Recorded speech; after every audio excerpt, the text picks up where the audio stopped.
Hey folks, so we are live now and we will start with our second speaker session, which is by Debjeet Banerjee, and it's on a roadmap to cybersecurity. So let's get started. Feedback. Hi everyone. Just a little feedback. Can you guys hear me? This is sound check. Sound check. Sound check. Hoping I am audible. All right. Fingers crossed. I hope this is working. So, yeah. Hi people. I'm Debjeet and I'm a security researcher. I just wanted to talk about a roadmap into security because, as expected, that's something special to me. And I don't see a lot of people talking about cybersecurity in the current space. And yeah, so the name of my talk, as it's right there, it's Roadmap to Security, Making Through Computer Science Without Lead Code. And just full disclosure, I created a lead code account in my first year and never used it. And I still somehow managed to make my way through it. So yeah, uh, so before we begin, just a quick introduction on who am I. I'm a security researcher with Black Hills InfoSec. They're an amazing security company. If you ever wanna like get into security, you'll definitely hear about them. And they have some amazing blogs out there, which is very beneficial to the community. Before that, I was also part of Certa Cybersecurity, where I was working as a consultant with like Fortune 100 clients, Amazon, Meta, JPMC, all those people. And before that, even like when I was in college, I was working with this amazing Indian company called Payatu. They are a research-powered security company. They host one of the largest security conferences in India. And yeah, they also have some amazing tools out there and amazing blog articles. When I was learning security, I learned from them. So just something for the folks who might want to look into it later. Right. Moving on, most of my work has to be private due to the nature of the job, but I still wanted to put up some of my significant contributions in the open source land. Right. That would include things like PyTorch Lightning. Fun fact, I have no machine learning experience at all, but there are still security vulnerabilities which exist within the framework, and I was able to contribute and fix some of them. Moving on, I was contributed to OWASP tools, especially OWASP PyCode. Again, OWASP is a very big name when you come to the security landscape, right? Metasploit, those you have. Mm, okay, I see chat. Yeah, so those of you who have ever ventured a bit into security, you guys will know about Metasploit and the social engineering toolkit. They are amazing tools, they're very widely used, and as well as Mutica, which is Python to exe compiler. These are some of the repositories where I've been an active contributor at one point. Moving on, I like the music of Kendrick Lamar. I like Russian literature, especially by Dostoevsky. I like getting stupid tattoos, and recently, my most recent obsession is Elden Ring or any Dark Souls game. So if anybody wants to have a chat about it, feel free to hit me up on either of these topics. Right. So coming to the talk. So the idea of this talk is, before I begin, I want to talk about two things: why this particular talk and what to expect out of this talk. I'll take the second point first, and that is, what do you take away from this talk at the end of it? Do I give you a detailed breakdown of security concepts here? No. Do I give you guys a very detailed roadmap of how do you get into security sooner or later? No, I'll give you just a general direction. What to take away from this talk is maybe an inspiration to know that, hey, there are fields other than what are conventionally discussed in college circles. Because I am from a college in Calcutta. I graduated from IM just last year, and I've seen very few people talk about security as a prominent career option. So that I want to inspire that confidence in anybody who is interested in attending, that hey, you can take security and make it a viable career option. Yeah, that's one. And the second thing which I want to talk about is uh, why this particular topic, or why this. So it comes from a personal experience in college because when I got into college, I was very confused about what to do, and I was given advice to pursue mainly three things: competitive coding. I'm sure everybody can relate here. Second is web development. Again, I'm pretty sure everybody here at some point has written an Express server or a Django server. And the third point is machine learning, AI, ML stuff, because these are the three hot topics in computer science when I got in college, right? Or in the circles around me. When I started pursuing security, it felt like I'm doing something obscure and it's a bad career move. 4 years or 5 years down the line, I know it wasn't. The idea of this talk is I just want to inspire someone out there who is probably having the same debate in their mind that, hey, can I go with this obscure thing which I like? Can I make a career out of this? The idea is to just reach out to them and say that, hey, it's all right, you can make it. So first things first, like let's talk about the money because we see always that the fan fear. That's how I like to describe it. It's tremendous. You see people in the first year, second year just grinding it out on lead code and code chef because they want to crack fan, right? A very few percentile of a very few percentage of that actually gets into fan, and the others just stick around with other developer jobs. So people are afraid to pursue a relatively lesser known career if it does not provide that long term benefit. So I just wanted to pull up some random stats to show that, hey, security is a very viable career. So if you just I just googled the average security engineer salaries versus the average dev salaries, you will see there's a stark difference. I understand that, hey, Glassdoor screenshots are not a perfect way of representing it, but the idea here is to understand that, hey, it's possible, it's viable, it's something which if you want to do sooner or later, it's something which you can. There are jobs out there. There is a market for this particular skill, right? Moving on. I just want to talk about some of these people, like from my who I've met, I've worked with, and are sort of my personal heroes. On the top left, a YouTube screenshot. I'm not sure how visible it is, but that's Bhavuk and Tadi. Bhavuk on the left, Tadi on the right.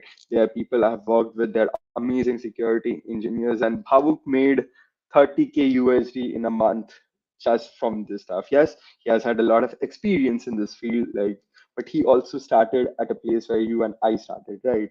And back in the day, I also used to see at these big numbers on LinkedIn, and I was scared. I was very scared that, hey, these people, they have made it. Will I be able to do it? Because I was not even like a quarter of what they are. But having worked with them, having heard their stories, it's inspiring. The second guy you see, Hogarth 45, he is based out of the States, but he's a farmer. You used to be on fields and stuff. All right, and he is one of the top 11 hackers in the world. Like, that's how amazing his story is. Another is Arman, right? Arman also like was a engineering grad from Gujarat, and he is also on the same level as Bhavuk, right? And these people, I never imagined that I could work with them. And when I started talking to them and listening to their stories, they also had very ordinary beginnings. They were not like they as themselves put up forward that they're not geniuses or they are not extremely brilliant. They were just like extremely dedicated and they persevered. And that that's like a pat on the back and seeing that, hey, you know what I'm doing, if I keep doing this, one day I might get as good at these people, because when they were 20 or in the early 20s, they were at the same place that I am, and it's just a matter of pursuing that with that much dedication as these people did. Moving on, also, I just like to illustrate that there are a lot of options in this field. In security, you want to be a freelance researcher, do it. Go ahead. It has amazing payouts. You want to be a researcher, like obviously I am, and it's the coolest kind of thing you can do. No personal biases whatsoever. Right. If you want to go for research opportunities, if you want to explore like web, mobile, like take a piece of tech and you want to research that from security perspective, go ahead. There is a market for that. Engineering roles, definitely. I have been a security engineer myself, like for a year. Right. Content creation. There's a big market for security content creation, provided you do it right. I made some of my first breaks into internships in this field by writing blogs and curating content for other people. And there are people who do it full time and they're amazing at it. And obviously, we have consultancy careers, which is the quote unquote the safest option or the option closest to home. We'll talk about the consultancy part a bit later in the slide. Right. So first things first, I just want to make this very clear that hey, hacking and security are very different things, right? Like when I go to people, I tell them like, hey, I'm a security engineer, and they're like, hey, ये तो hacker है, or like, hey, Facebook, Gmail, Instagram hacker देगा. Like I get like at least one text a week saying when somebody comes up to me and like, hey, can you hack this thing for me or can you recover this Gmail for me magically? I'm like, no, that's not how it works. That's not what I do. So before anybody thinks like, hey, if I continue down this path, I'll become a super hacker and I'll break into NSA or something. There is more to it than that. So establishing that boundary initially is, I think, step one. Right. So let's talk about it. So hacking is a subset of security, right? I was told this by one of my bosses during my early careers that, hey, hacking is you have a system, you break into it, you do bad things, you leave. That's hacking. But security is you need to not only break in systems, you need to identify where the problems are, you need to fix those problems, not only on a technical level. So if somebody, let's say a CEO or CXO, would just write something down on a piece of paper and put it on the table. It's your job as a security personnel to protect that as well. Right. So hacking is just a very little subset. I used to think that hey, if I get into hacking, I will break in and I'll just make like I'll be those like Hollywood trope hackers. Turns out there is a ton of other options which we will talk about these in like a few minutes.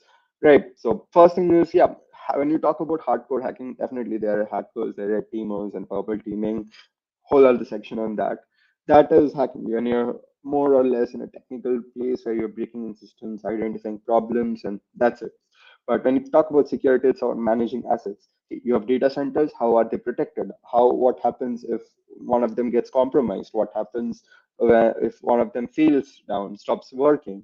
Right. So it's more about managing those assets and keeping them secure and available.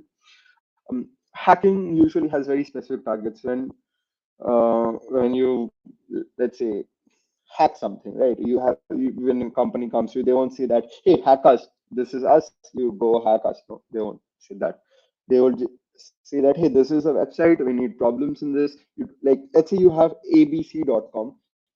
Sometimes some companies are so strict that if you have a subdomain, let's say xyz.abc.com, you're not allowed to touch that. You're just allowed to touch abc.com.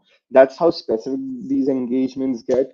But security engagements are broad. Like you have to identify systems, you have to design systems, you have to find flaws, protect, stuff like that. And hacking inherently is tech oriented, as it's very apparent. You need to know tech to break into the system, but security, you also have policies and documentation. And I know it sounds very boring. I was bored out of my mind during one of those policy reviews and documents, but it's also part of the job.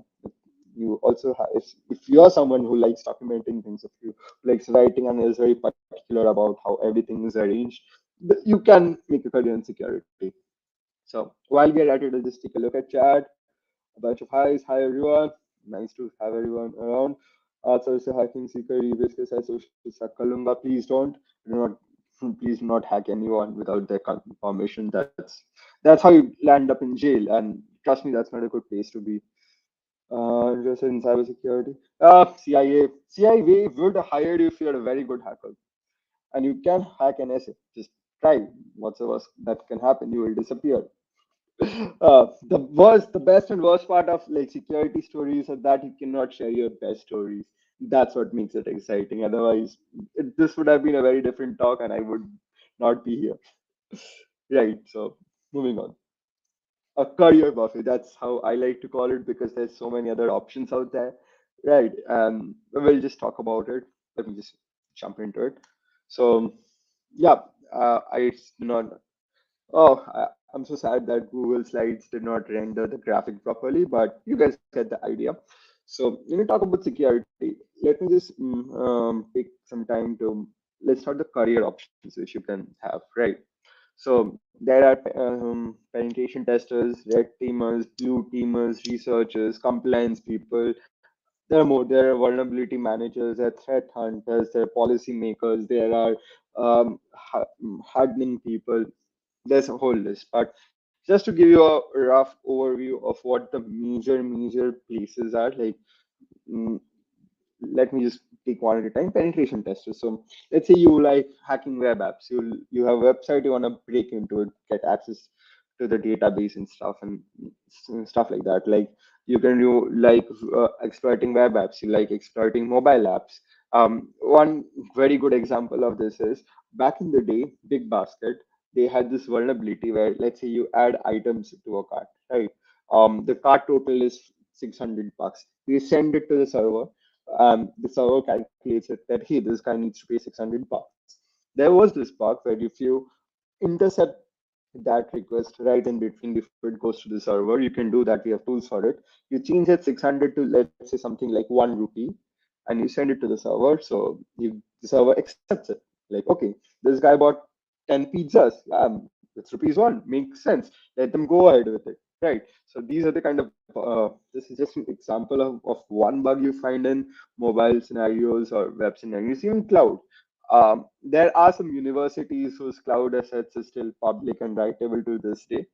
So if you like looking into these things, if you think that poking into these eight areas is something you would really like, especially if you're somebody who is into web development and likes to would like to take it further from there, this is the place for you. Penetration testing, go ahead, you love it. It's a thriving field. It's a very well paying field even because if you're a penetration tester, what you can do is in your free time you can go for bug bounties. And some bug, depending upon the targets, depending upon what who you are targeting or what kind of bugs you get. Just to give an example of the payouts, the last person I heard they got a bug in Apple, they got paid $100,000. So yeah, that's just putting it out there for anybody who might be interested in penetration testing. That's the kind of payout you get. And if you think that, hey, Apple is a very well-known targeted company, we have plenty of apples and things like that. Like plenty of people will be targeting. Remember that they also have plenty of subdomains. Like the last time we checked, Apple had 253 subdomains under them, and you find a bug in any of them, which is a part of their vulnerability program, you get rich. You don't have to work for a year. Just go on a vacation. That's one. Moving on to the red teamers. Red teamers are like penetration testers, but on a more holistic level in the sense that, hey, not only attack web applications, you attack the servers, you break in the servers, you get inside the infrastructure, you try to compromise as much as you can. That's red teamers are what you would call your traditional hackers from a Hollywood movie who break into systems, who get access, who exfiltrate data. That's red teaming, but under a company's label or in a more ethical setting. That's red teaming. There are blue teamers who prevent red teamers. They have detection systems in place. So there's somebody who likes to detect things, who likes to play Sherlock Holmes or find these attacks in the track. You love blue teaming, and I know it sounds way less cool as a blue team. Like, hey, this red teaming thing looks like you can break into system and get all those cool points, and blue teaming is just like an elaborate class monitor. Trust me, blue teaming is also very cool because imagine you have when we talk about the scale of blue teaming, you have a major company with 10,000 computers running at the same time on a minimum, and one of them has one network packet which is malicious. And pointing that out, that takes skill, that takes a lot of like expertise. That hey, you do not let even that one malicious packet. That if I attacker thinks that okay, I'm targeting one little employee, let's say a help desk employee of such a big company, they won't notice. If you're a sharp blue teamer, you'll catch it, and that makes blue teaming really cool. Also, another point which I should mention here is that an extension of blue teaming, if I dare say so, is forensics, right? Network forensics, and that is also amazingly cool.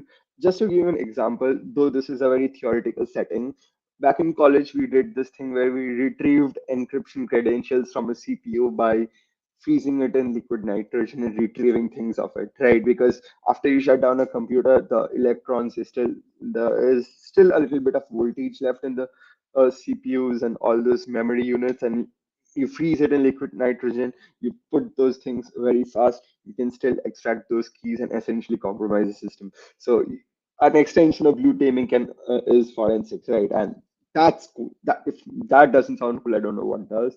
Also, I see Rupika's question: what are the essential tech skills required for career in cybersecurity? Rupika, I have a slide for you at the end of it where I break down how many years you have till graduation. And a more, way more realistic scene where I listed out that hey, if you have 1 year left, what are the skills you should be focusing on? If you have 2 years left, what are the other skills you should be focusing on? And that's at a later stage. So stay with us. I'm pretty sure we'll get to it very soon. Right. So I'm done with blue team research. Research is cool. Research is cool. I am a researcher myself, and we essentially make hackers, right? Because it's very difficult for, let's say there's a Windows 0 day or there's a Windows subsystem which has a problem, which doesn't need which has a bug, and nobody knows about it. Researchers find that out. For example, if you're a researcher, your biggest superpower is being bored. I was bored. I found two bugs in commercial D-Link routers where I could turn off any router by sending just one packet to it. Right. That's how cool research is. Just this is me selling research to all the sick people out there because of selfish reasons. Research lets you make amazing things. I have internal projects. I wish I could show them, but let's just say you have VS Code, right? I can comp.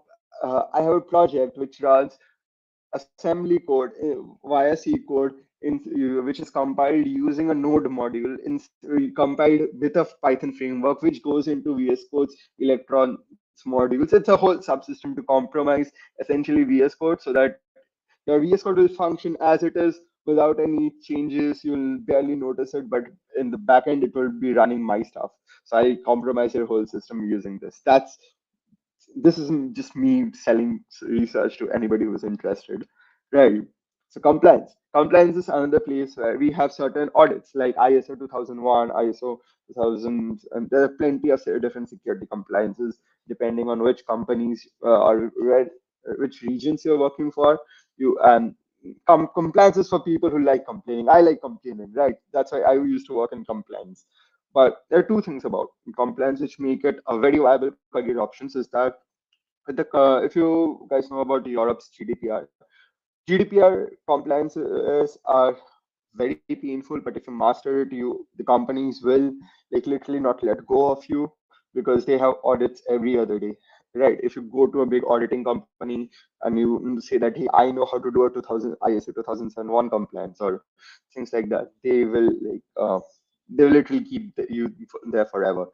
Not only that, there is also one very interesting thing is that when most companies, big companies, they move data across regions between Asia Pacific, between America and Europe, right?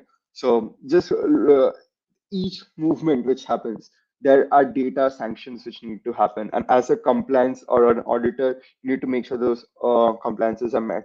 Facebook last year paid a fine of what, like $1 billion because they moved some data from Europe to um, America, but that's Facebook. They can afford to do so, right? They're like, ah, that's peanuts for us. We'll just pay the fine and get the data. But most companies cannot do that. As compliance auditor, you need to sometimes even make sure there are systems in place where you have those data sanitations available. For example, I'll give you one example from my professional career. I was working with an entity which had financial banks in China, and needed to move some data to the States. But knowing international relations, how strict they are, we needed to set up data cleaning centers where you could preserve information but get rid of PIIs, and that was extremely painful. But that was one of the one of the biggest learning curves for me because that makes you understand how data flows in the market, especially we we are in tech. We have all heard about the data talk, right? That hey, your data is being sold, your data is being doing this and that. That lets working compliance helps you put things in perspective. And there's more than just like data movement. There is with IoT coming in, AI coming in. get to make sure that everybody's in line. But yeah, moving on. Right. There is pre-sales. This is something I see very few people talking about. I just want to touch about it. Like, if you think that, okay, I'm not a technical person, but I'm interested in this, you can go for security pre-sales, because in my professional experience, I've seen that there are a bunch of people who can sell a product, there are a bunch of people who can make a product, right? And there's a gap between these two sects. Previously, what used to happen is that most people you're pitching a product to, they were business school majors. They were fine with the sales guy going up there with the charts and things like that. But now most CXOs themselves come from an engineering or a tech background. They do not want a sales guy with charts. They want a guy who knows what he's saying. They want a guy who, let's say, knows what will be the best technical solution for them. Let's say a company wants to implement a chatbot. Do they go for ChatGPT? Do they go for Llama? Do they go for ChatGPT 4? Do they go for some other model? What is the cost to benefit ratio of this? So there is a space in here in this field as well, where if you think that you're not very technically savvy but you understand how things work and you're good at communicating, you're good at talking, pre-sales, that's also an amazing career option. I plan to go to pre-sales 4 years or 5 years down the line, for transparency, because I find it interesting and I find that, hey, that's where the money is even. So yeah, that's about it. There's always vulnerability management. There's threat hunters. There are a lot. Like, I can keep talking about the subdivisions of security for like an hour. Right? There is so much to do, but the idea is there's something for everyone right here. Right? So give me, if anybody has any questions, like, hey, I'm interested in this, can I still make a career in security? Throw it at me, I'll probably have something for you. That's how niche is. There is right now even a space, and if you think that, hey, I like AI and ML, can I do security? Yes, you can, because we have heard about jailbreaking chatbots, right? Like, we had people getting malicious information out of ChatGPT. That's a real thing. That's a real security topic in talks. Not only that, in my experience, I'm seeing in my experience a lot. Got to work on that. But yeah, coming back, I've seen that a lot of machine learning repositories, they are not very security oriented with their code. Like, if you talk about transformers or if you talk about PyTorch, they have a lot of security vulnerabilities. What it leads to is that you have insecure systems in place, because companies which implement these codes, you just do a pip install and then you just import these libraries, right? But the vulnerabilities, they carry over. I'll give you an example of one of these things which we found back in the day, is that the PyTorch Lightning project, which I was talking about, it used to read environment, the number of GPU cores to use from an environment variable, and used to use the statement called eval to evaluate it per se. Now, usually what this particular GPU vendor did was directly fed that translation unit, like, instead of getting it from the repository, like setting an environment variable, what it did was it took the, let's say, I want to train a model, right? I want to train a model, I want 30 GPUs. So he asked to say how many cores you need. We said 30. He fed that directly into the system. We found out that if we could modify it with a payload, it was accepting it, and essentially we had whole code execution on that particular system. So we paid for 30 GPUs, but if we wanted, we could have used that big thing of, like, what, 64 cores or something. I don't even remember. So that's the idea. The vulnerabilities carry over when you're using these libraries and stuff, and that's a feasible career option. So yeah, now that I'm pretty sure at this point everybody knows that, hey, there is something for everyone. So let me just go check chat. I see Riyaz Shen, how is cybersecurity sector in India changing with the new digital product? Uh, I it's a funny thing. So before I'll take your question, I'll change it a bit. I'll answer this question. What is the response to the industry to this cyber digital laws?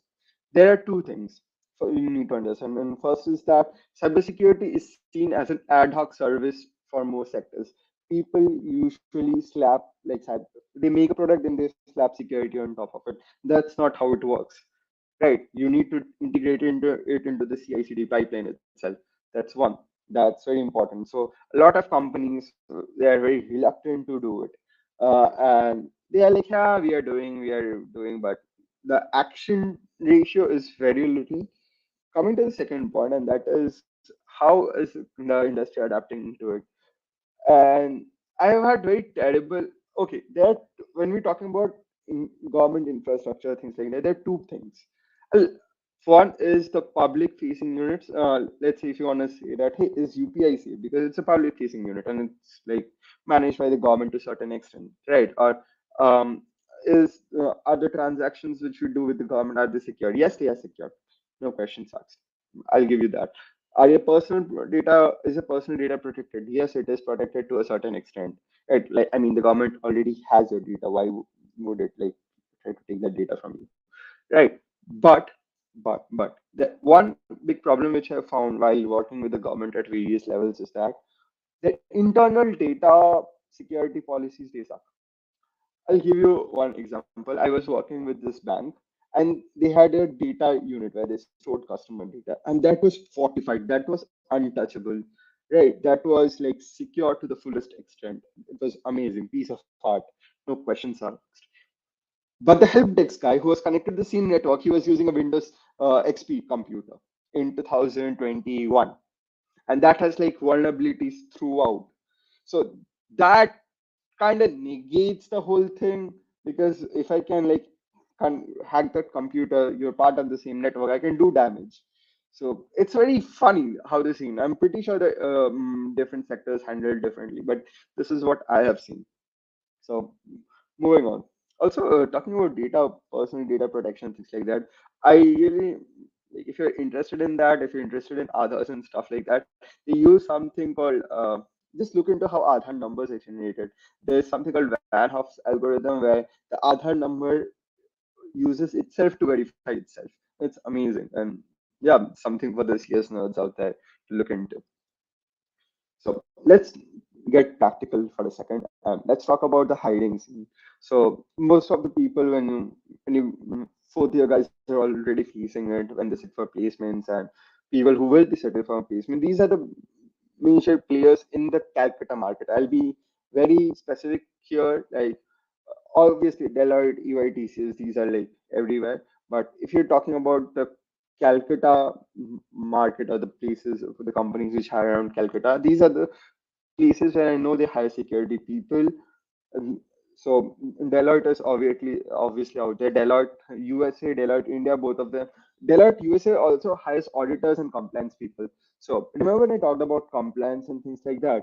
Deloitte USA is one place where you can look for auditing roles. They are amazing. They in fact audited. I don't remember. I don't know. They audited a very big company recently. PwC has penetration testing roles. Right. PwC offers penetration testing roles at two levels, I guess. One is like a general testing, and one is like very specific web mobile app testing things. So these are certain places to look out. IBM has consultancy roles. EY has consultancy roles. EI also has penetration testing roles actually. So sometimes they club it all together. So EY, PwC, and TCS, they all have consultancy roles and penetration testing roles. I'm not EY. I guess you go through the general interview process during the campus placements, and TCS has this event called TCS Hack Quest. So if you want to apply for a security role with them, you have to participate in that and get a good rank there. We will come to this the idea of CTFs in a bit. So if you and keys for talking about Keysight, Keysight is an amazing company which heavily focuses on research. So if you guys want, they're based in Salt, they have an office in Salt Lake, right beside like at the Webble Mall, if I'm not wrong. And if you guys are into research and want to apply for companies within your immediate reach, these are the places to look out. IBM, Arav, I'm sorry if I'm pronouncing your name wrong. IBM has a lot of stages to it. Like IBM works on microchips. They have they're doing some amazing work at that level, at low level or embedded levels. And but they also have like security roles as well. I'm not sure what they're doing in anything apart from that, because that's like one of the two things I keep a track of. But yeah, IBM does have security roles, because recently one of my juniors got into IBM security roles. I think the my personal favorite out of this is Keysight, because obviously research. But yeah, these like there are plenty of companies. Again, I'm just stating it out there. There are plenty of companies hiring for security roles in and out. But these are like the big players. So even if you're targeting the big four, just know that you have your options, and yeah, you just have to prepare accordingly. I'm giving a more realistic approach. Okay, now the important question which is asked, where do I start? All the security talk, all this like different things, different topics you talked about, where do we actually start from here? Right, that's very interesting because let me be brutally honest with you, security is not kind to people breaking into it. Beginner roles, junior level roles, they are extremely difficult. They're probably they are more difficult than web dev roles or like general developer roles. I would say that because again, not every company hires for security, like security people. They and even the hiring numbers are few and low, right? So, like I said, most companies think that hey, security is an ad hoc thing. We'll just slap it on top, or we'll put a firewall up there, and that takes care of security. That's not happens. Secure companies do not have a security budget, and that's why they get compromised. So breaking into this industry is extremely difficult, right? So I think a general roadmap would be this, and this is a chart which I made, and I wish I had this in my first year. And here I've broken it down into like how many years do you have till placement and what you should be doing accordingly, right? So if you have just 1 year for placement, if you're fourth year guys or like third year final sem guys, this is the part where you should be looking at, right? If you want to break into a security role, you will be sitting for interviews in like 6 or 9 months with companies like Deloitte and PwC, and they mostly hire web guys, right? Web penetration testers. So your first target should be learning web attacks. Like what are the common web vulnerabilities which you come across every now and then? So learn about XSS, cross-site scripting, learn about SQL injection, learn about cross-origin resource sharing, essentially web concepts, not just HTML, JavaScript, and stuff like that, but hey, what is theme origin policy? What is cross-origin resource sharing? Things like these. These are the first things you guys should be looking at. Second thing, learn about the TCP/IP stack, how DNS works, how DHCP works, right? I'm not just saying that memorize the stack, understand how it works. For example, how does VPN work? How does TCP how is TCP different from UDP? Or let's say things like there are tools like Nmap. What is the difference between an Nmap pseudo scan? What is a TCP connect scan versus TCP half scan? Right, what happens during a handshake, what happens during an SSL handshake, things like that. Learn the steps. That's two that's two and the third is learn about Docker, especially what are some common Docker vulnerabilities, or how are websites hosted using Docker? How do AWS buckets work, right? What are AWS buckets in the first place? How is access control what is how can you fetch internal metadata for like a cloud server, something like that. Learn about Linux. This is something which I very strongly recommend everyone. If you're in your first year, if you're using a Windows computer, do not use Linux in a virtual machine. Reboot your computer, put Ubuntu on it, start learning. That is the only way to learn. You keep it in a virtual machine, stays in a virtual machine forever. Nobody opens it up. Try to make it your everyday desktop for a while. Yeah. Why do you want to learn basic the programming language? Out of I'm not sure if basic. Oh, I use Arch by the way. I have a T-shirt with that.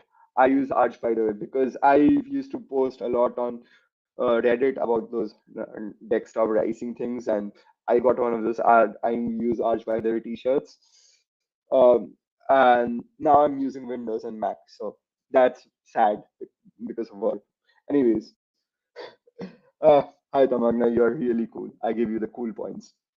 Samriddhi, yes, Linux is confusing. It is meant to be confusing. If it was easy, everybody would have done it, right? And desktop Linux right now is in a very bad state. But yeah, you need to learn it one way or the other. Trust me, you need to learn it. KDE works. You know what? I'll come to chat in a while. Guys, just hold on. I'll come to chat in a while. I really like to talk about KDEs and genome and I3, but in a minute. Right. So coming back to the slides, yeah. So if this is the roadmap. What you need to do if you're 1 year till placement left, right? Second thing is if you have 2 years, let's say you're just getting into third year, learn one high level language. I learned Python. I recommend Python. It's easy, gets the job done. You don't need to fuss a lot about it. And most of the security tools are written in Python. Right. You will find very few security tools written in Node.js. You can go place apart, but yeah.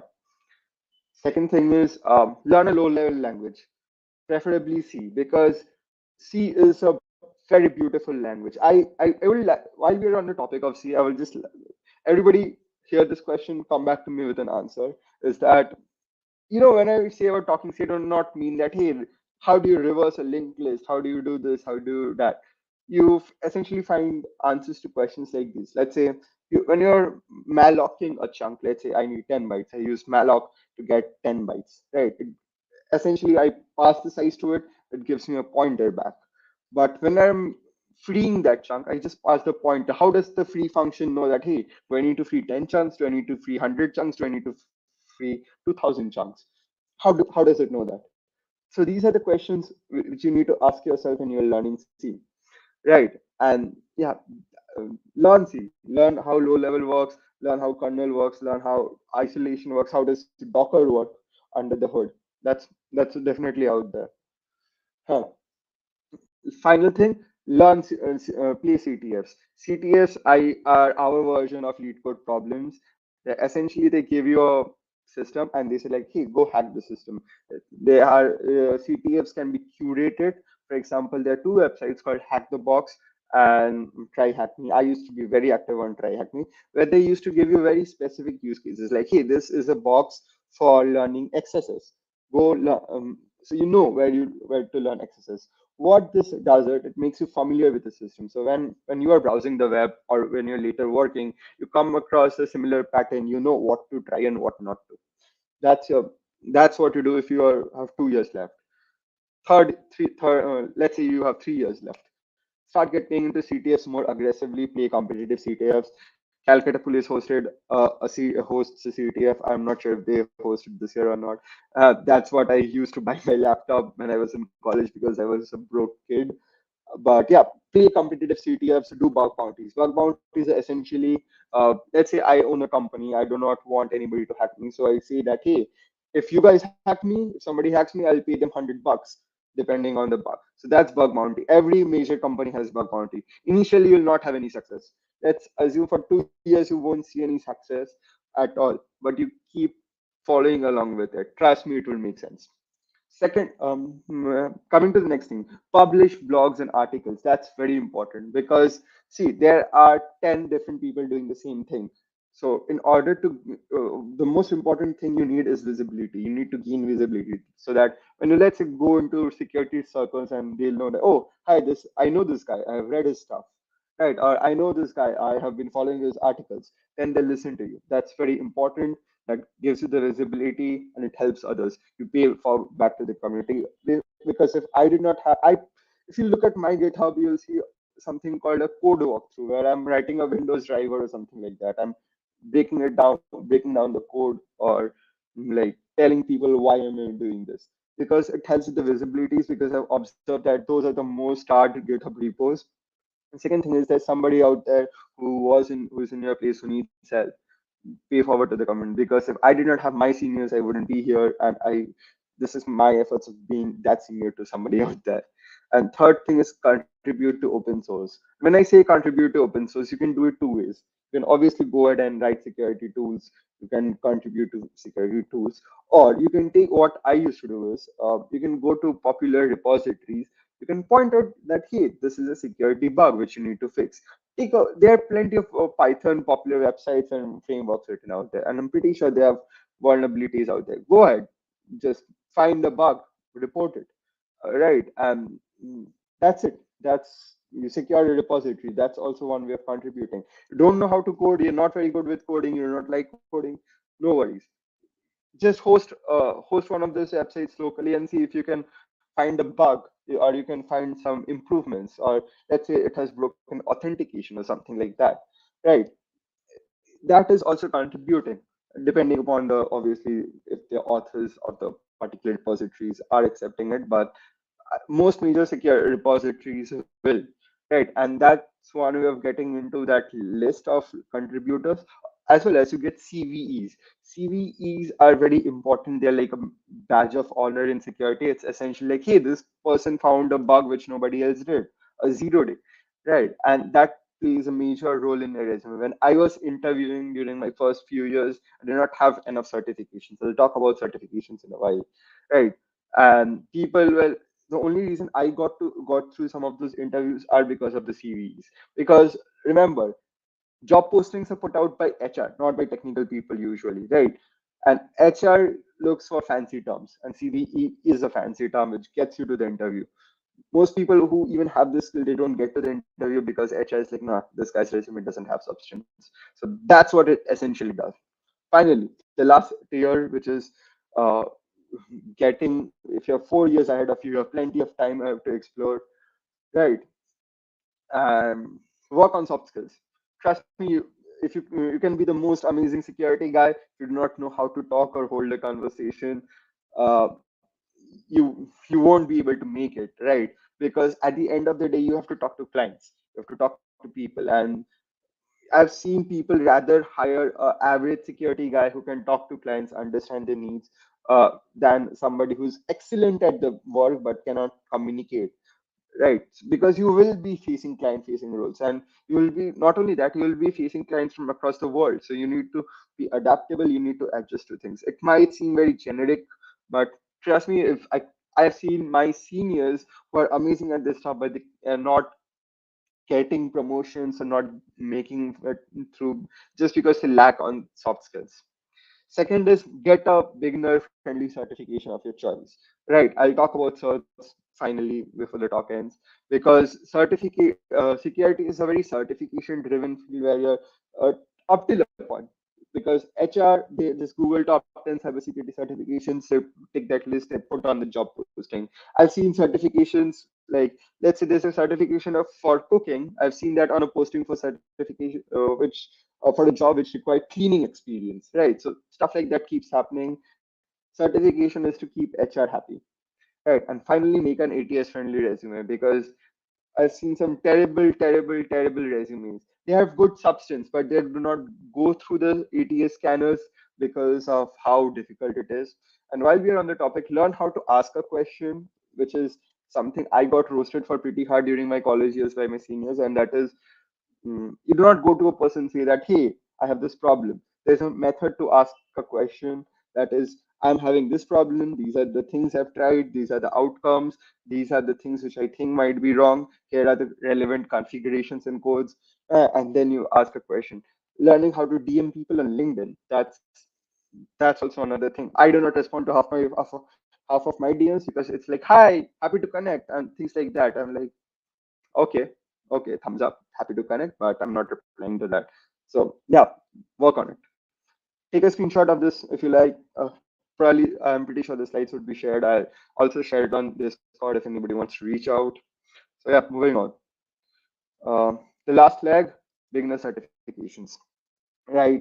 So here are some certifications which you guys can look into. Now, one thing I want to like make it very clear right from the beginning: security certifications are expensive, because the first reason is that it's a like whole market of these things, and the second reason is that they are usually like expensed in dollars. So whenever you translate that into Indian currency, it becomes hell expensive. So the least like the cheapest one which I did was like $200, which back in college is a very big deal, right? So if you want to go for, let's say, the red team side of things, you want to break into networks and things like that, go for these certifications. It's EJPT, CPTS, or PNP. They're excellent certs. They allow you for multiple tries, right? Okay, another thing I should mention, most of these certifications require you to make a report. And sometimes you can just take a certification exam once. So these certification exams are a bit lenient.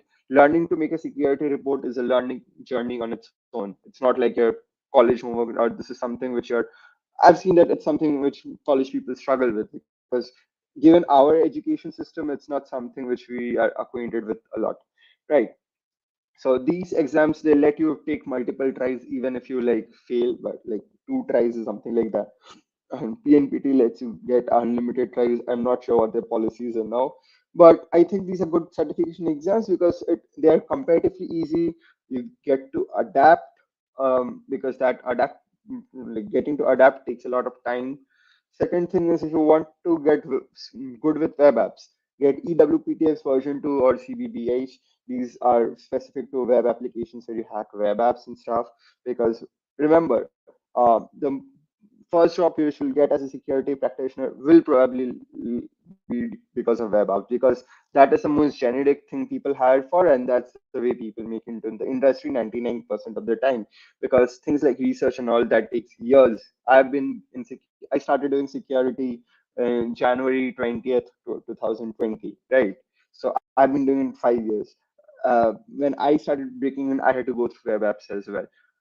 You can't just directly break into security because you do not have credential. Like the thought process makes sense, right? A guy who's just into college, fresh out of school, how much of a research mindset does he really have? I did not have back then, and I realize that now. So web app is the way you break into security. Blue teaming is also amazing. Splunk is one very good certification which you can go for. Splunk is a tool, but they have their own certifications, some of which are free, and you can like apply by Coursera even. That certification gets a foot in the door. And if you want to go for a professional certification, go for BTL one. As simple as that. Blue Team Level One.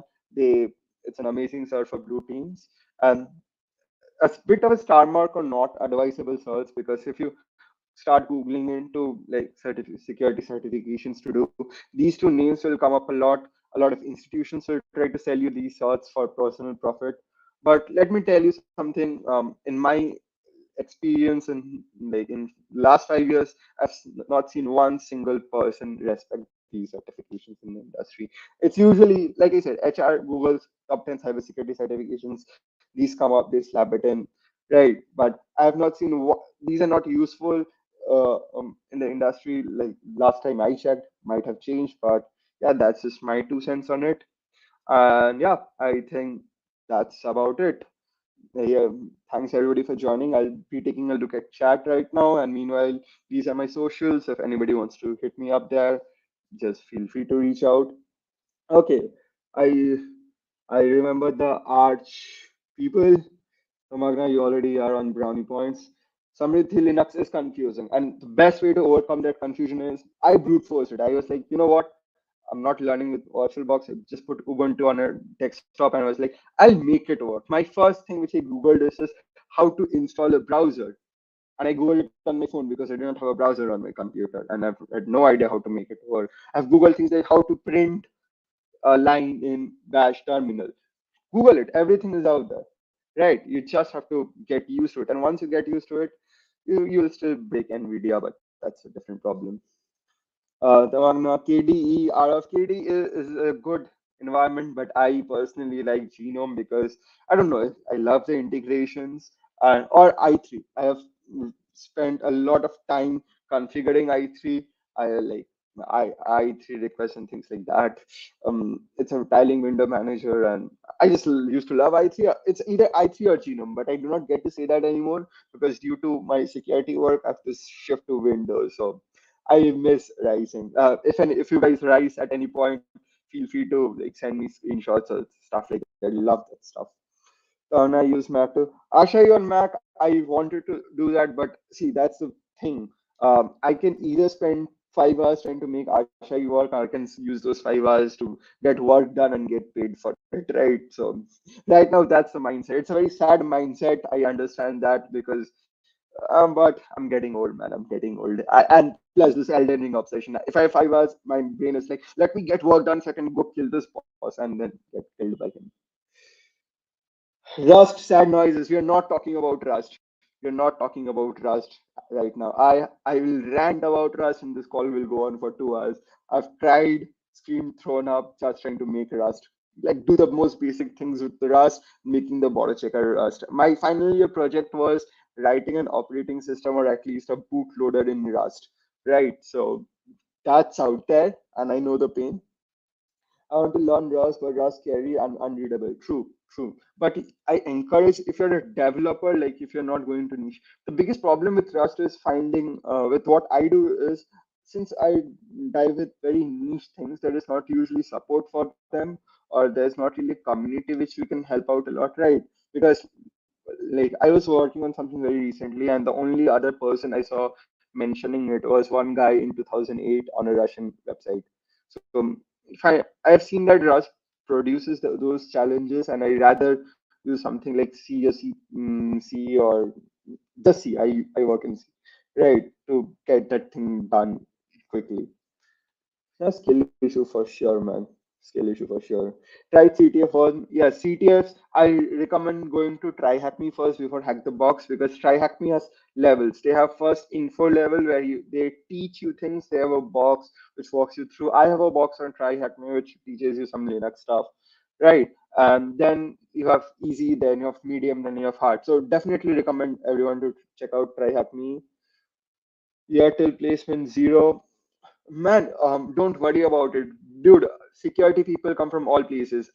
At my previous company, my one of my bosses, he used to make sculptures out of wood, and he was managing Meta, one of the biggest companies out there. There was somebody who used to be a gardener, and they were managing Adobe, another big company. I've seen people.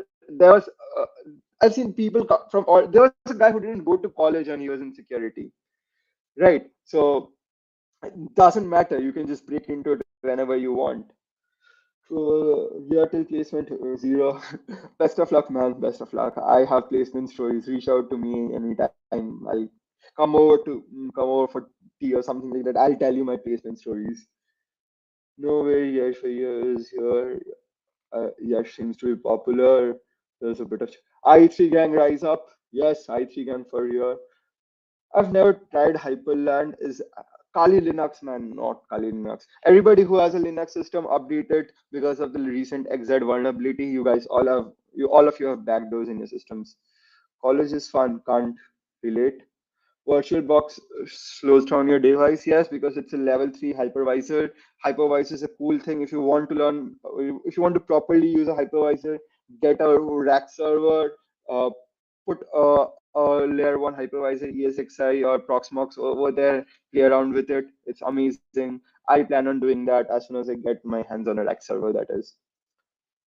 Due to your 20, virtual dudes who are 23. Who's 23? There are people older than me in chat, I feel. And they say backdoors laughing in the corner. Yeah, Windows. You can like secure Windows to a certain extent, but the best, the most secure setting is living in the forest. And trust me, the way my career is going, give me 5 years, I'll be going to the Himalayas and be living in a cave. But yeah, I don't see any more questions, so I'll think that's about it. So guys, feel free to reach out to me. It was lovely talking to you guys, and if anybody wants to pursue a career in security, it's difficult. I'll be very honest with you. It's extremely difficult, but yeah, if it was easy, everybody would have done it. And man, you go to your crush, you say that you're a hacker, you get those brownie points. It helps. It's not speaking from personal experience at all. So we're going to talk about Exit today. Exit is going crazy, man. Exit is going. Yeah, but yeah, that's about it. Just promoting Ubuntu to Windows 10 users. Yeah, we have WSL, but that's another hypervisor. If any of you guys really wanna like get into Linux any day and want a real Linux challenge, try to make NVIDIA drivers work with VLAN. Yeah, that's about it. Uh, yeah, so thanks for coming to the talk, guys. Um, I think the people from the team would be taking up from here. So yeah, see you guys around.